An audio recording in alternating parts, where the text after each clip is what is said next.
이 사건이 그냥 넘어갔더라면 저는 대한민국은 희망이 아예 없다라고 생각을 했을 겁니다. 그때 그 사람 방시혁이 벌인 그때 그 일이 다시 수면 위로 올라왔습니다. 방시혁의 비밀 계약 이야기고요. 시작은 민희진과의 갈등이었습니다. 작년 4월에 갈등이 한창이던 시점에 민희진이 기자회견에 나와서 국힙 원탑의 면모를 과시했던 바가 있고요. 그때부터 지금까지 해결되기는커녕 하나 죽어야 끝나는 싸움이 돼버린 겁니다. 갈등의 골은 점점 더 깊어질 뿐 나아지는 그림은 아니었던 것이고 공방은 폭로전 양상이 되었으며 수위는 점점 더 세지고 있다. 그리고 작년 11월 무렵엔 다보링크라는 회사의 회장이 등장을 해서 민희진에게 치명타가 될 수도 있는 증언을 했는데 민희진이 하이브로부터 뉴진스를 빼내서 탈출을 하기 위한 모략을 짰었고 다보링크 회장인 본인이랑도 민희진이 와서 논의를 했다라고 이야기를 한 겁니다. 민희진에게 너무나도 불리한 증언이고요. 이 내용이 디스패치의 이런 사진들이랑 또 증언을 통해서 세상에 알려지긴 했으나 결정적인 단서는 부재했기 때문에 유효타가 되지는 못했다. 진짜 중요한 것이 바로 다음에 공개가 된 내용인데 이번 공개는 민희진이 아닌 하이브에게 너무나도 불리한 내용이었습니다. 민희진 측에서 주도한 것인지는 알 수가 없지만 다만 폭로전의 양상 속에서 이 내용이 폭로가 된 타이밍이 절묘하게도 민희진의 어도어 퇴사 직후였기 때문에 민희진 측의 폭로로 바라보는 심증이 존재는 했던 부분이다. 어쨌든 다보링크 회장의 폭로와는 급이 달랐습니다. 자칫하면 하이브의 존재를 위태롭게 할 정도로 위력적인 내용이라는 거죠. 바로 오늘의 주제인 방시혁의 비밀 계약입니다. 이게 어느 정도의 위력이냐면 무기징역이라는 키워드가 등장을 하고 있습니다. 이 내용이 처음 공개되었던 4개월 전에 F킬라에서도 다뤘던 적이 있고요. 저의 의견도 역시 그냥 넘어가기에는 너무나도 심각한 내용이라는 거였으며 비밀 계약 정황을 처음 들었을 때 딱 들었던 생각이 와 이게 미국이었으면은 무기징역감이다라고 생각을 진짜로 했었고요. 만약에 이 사건이 그냥 묻힌다면은 대한민국 자본시장은 미래가 없다라고 생각을 진짜로 했었습니다. 아니나 다를까 4개월 뒤에 방시혁 이름과 함께 무기징역이라는 키워드가 등장을 해버린 것이다. 비밀 계약 내용을 간단하게 요약해 보겠습니다. 방시혁이 2019년에 하이브 투자자들에게 거짓말을 하면서 시작이 됩니다.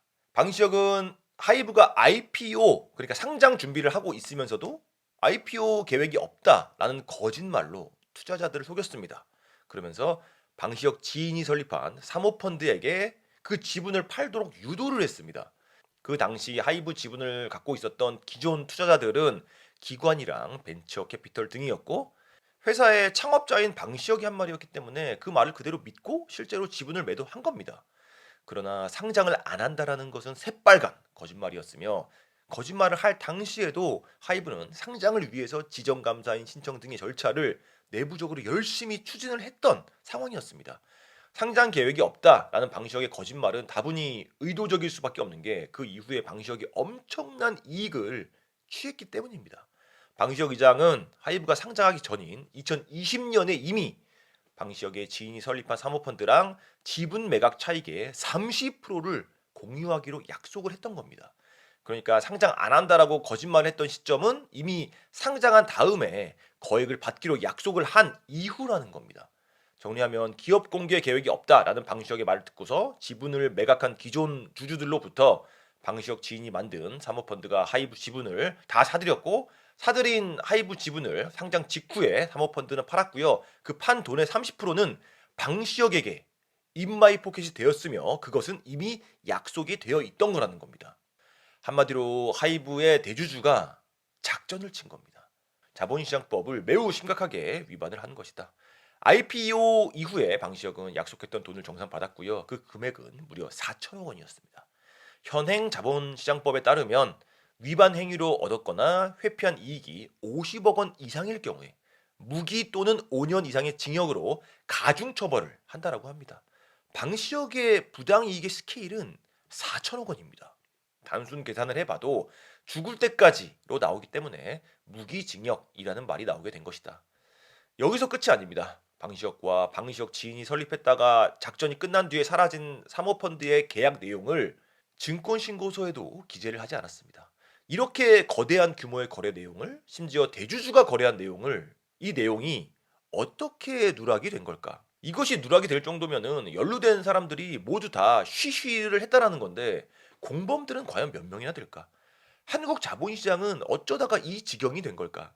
정말 질문과 한숨이 너무나도 많아지는 사건이 아닐 수 없고요. 현재 금감원은 패스트 트랙, 즉 긴급으로 방시혁을 검찰에 통보할 예정이라고 합니다. 방시혁의 비밀 계약을 보면은 떠오르는 말이 바로 빙산의 몸통입니다. 빙산에 드러난 일각보다 훨씬 거대하고 두려운 진실이 수면 아래에 숨어 있었던 것이고요. 민희진과의 갈등과 폭로전이 아니었다면 과연 세상에 알려질 수 있었을지도 의문이다. 저는 개인적으로 민희진과의 갈등이 없었다고 하더라도 이 정도의 스케일이면 아마도 결국에는 알려지게 되었을 거라고 생각을 합니다. 왜냐하면 피해본 사람들이 많잖아요. 그리고 방시혁이 이런 잘못을 했다고 해서 결코 민희진이 잘했다는 얘기는 아닙니다. 민희진과 방시혁의 갈등과는 또 별개의 사건이라는 것이고 그게 훨씬 더 큰 빙산의 몸통이라는 겁니다. 빙산에 드러난 일각도 다시 한번 돌아보는 시간을 갖도록 하겠습니다.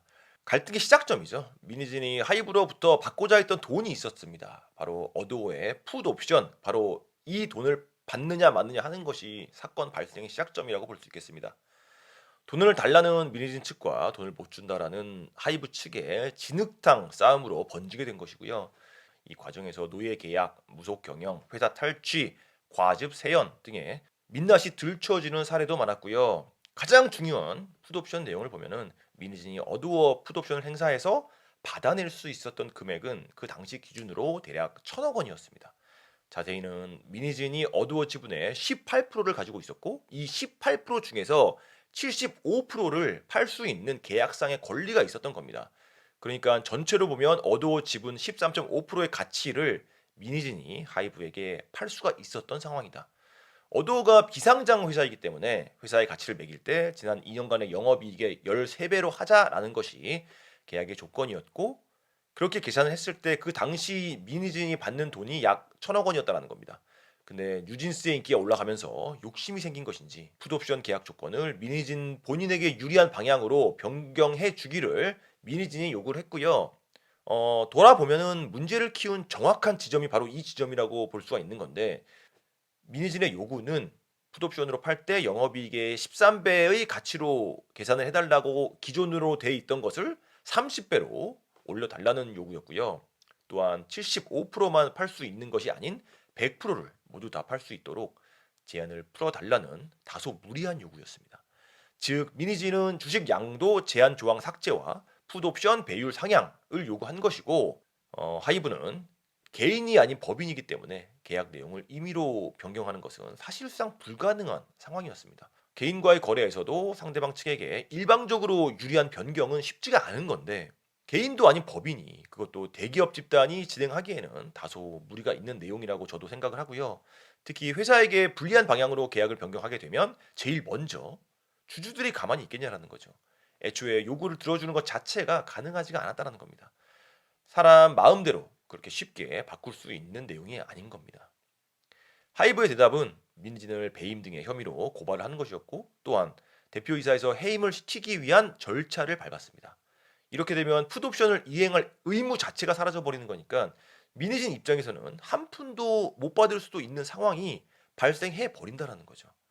민희진 측에서는 역시 하이브의 풋옵션 행사를 막기 위한 절차에 대해서 치열하게 맞서 싸우게 된 것이고요. 이렇게 법적 분쟁의 막이 오르게 된 겁니다.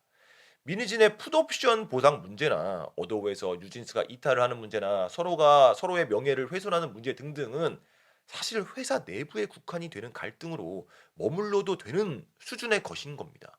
근데 이런 과정에서 결국에 터져버린 게 바로 방시혁의 비밀 계약 내용이고 사실상 앞서 언급한 문제들이랑은 스케일이 완전히 다른 문제라는 겁니다.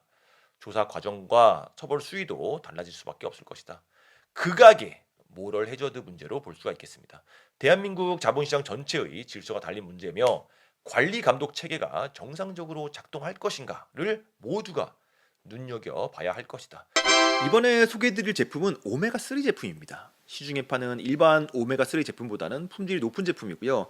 실제로 제가 먹고 있는 노르웨이 물개 오메가3입니다. 일반적으로 오메가3 제품들은 고등어나 엔초비, 연어에서 추출이 된 오메가3가 사용되고 있는데 오메가3 중에서 가장 높은 등급이 바로 물개에서 추출이 된 오메가3라고 하고요. 이 내용은 구글 AI에 검색을 해봐도 알 수 있는 내용인데 물개 추출물에만 DPA라는 물질이 포함되어 있고 혈액 건강에 가장 중요한 물질이라는 겁니다. 그래서 물개가 높은 등급이라는 것이고 DPA는 혈액세포 전이 현상에 관여하며 동맥 내부의 지방 직접 방지 활동을 촉진한다. 생선 기능과 달리 쉽게 산화되지 않으며 다량의 비타민 E와 셀레늄을 함유하고 있다. 산화 방지제가 함유되어 있어 산화에 의한 악취 발생을 방지합니다. 그래서 노르웨이 물개 오메가3도 뚜껑을 딱 열었을 때 비린내가 거의 없습니다. 패키징도 일반 제품과는 다소 차이가 있는데 노르웨이 현지에서 판매하는 케이스랑 동일한 소재고요. 파마텍이라는 노르웨이 시장 1위 제조사에서 제조를 한 수입품입니다. 판매를 결정하기 앞서 제가 직접 사무실로 찾아가서 대표님께 설명을 들었고요. 브랜드에 대한 신뢰랑 자부심을 느낄 수가 있어서 에프킬라에서 판매를 결정했습니다. 오메가3는 혈행 개선을 위한 대표적인 건기식이고요. 특히 고지혈증이나 심근경색 혹은 콜레스테롤 수치가 높은 분들을 위한 제품입니다. 한국에서 구할 수 있는 가장 하이엔드 오메가3 제품이라고 생각을 하고요. 에프킬라의 구매 링크를 통해서 구입을 해주시면 에프킬라 채널 운영에 도움이 되기 때문에 참고를 바랍니다. 구매 링크는 본문에 있고 클릭하시면 쿠팡 구매 페이지로 넘어갑니다. 감사합니다.